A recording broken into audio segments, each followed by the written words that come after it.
So somebody probably wasn't too happy going into work today. That is because yesterday, one of 4 Avengers Doomsday trailers got leaked on Twitter. So like everybody else, I checked it out. This is going to be my breakdown of kind of what happened and what my thoughts on it were. This will contain spoilers for the trailer, so if you haven't seen the trailer yet, be warned. I guess it's just a trailer, so it's not that big of a deal. So first off, I gotta say, I don't like how they are releasing the trailers. There's 4 unique trailers that they're releasing attached to Avatar Fire and Ash in theaters. I personally will not be going to see all 4 trailers. But in this one that got leaked online, we see this guy riding a motorcycle arriving to a house, the same house that we see at the end of Avengers Endgame. And then we see a man go inside. We see him pick up a suit, the same suit that Captain America wore in Avengers Endgame. And he's holding the baby, and then it pans to his face, and we see it is Steve Rogers and his younger self. And then it fades to black, and it says Steve Rogers will return in Avengers Doomsday. And all I gotta say is I'm very excited that Steve Rogers is coming back, but I feel like it diminishes everything that they've been working towards on establishing Sam Wilson as the new Captain America. And like we went through this whole breakup of Iron Man dying, if you did not know that, I mean, it's been out for years.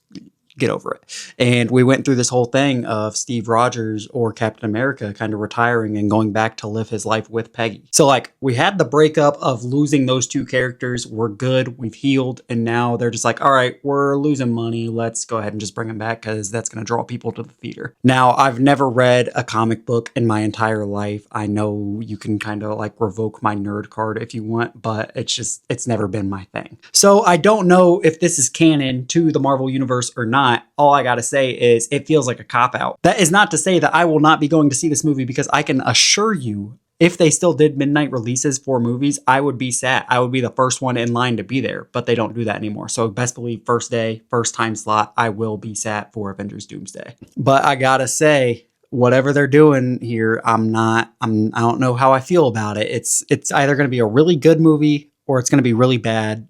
And they're going to keep on this trajectory that they've been down for the past few Marvel films. That's not including Thunderbolts and Fantastic Four, because I did really enjoy both of those films from earlier this year, but Captain America Brave New World, kind of a stinker. We'll see what happens. I'm going to trust the process. I'm ready for the other 3 trailers to drop and this one to officially drop so I can check it out in higher quality, but I'm curious to know, what were your guys' thoughts on the Avengers Doomsday leak trailer if you did check it out on Twitter before it got taken down. I post film and TV show news, reviews, rankings, physical media hauls every single day on all my socials: TikTok, Letterboxd, Instagram, and YouTube. You can find everything in my bio. So if you enjoyed this, be sure to hit that follow button, and I look forward to seeing you in the next one.